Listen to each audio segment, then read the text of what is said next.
कबले तू रहबू कुमार ये गोरी, बहन जाना अब तू हमार ये गोरी। काहे करे जा हटा कबले तू रहबू कुमार ये गोरी, बहन जाना अब तू हमार ये गोरी। नहीं मोर के भीरे तू रहबू होया के,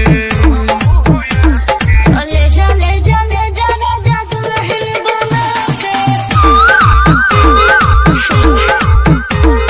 धइले बानी धन तोहरे लाजबा के।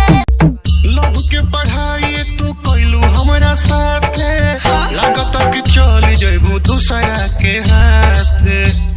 अरे ना पागल सुनो हमरा बारे में घोड़ा सारे तारे हो, पूरा गुआ के लुकवा ताना मारो तारे हो।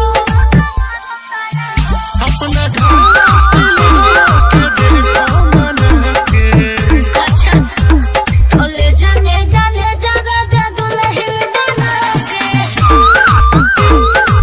सुनो धइले बानी धन तोहरे लाजबा के। आवेलू करे जब हमरा से भेंट हो, पापा से बात करके शादी कल सेट हो।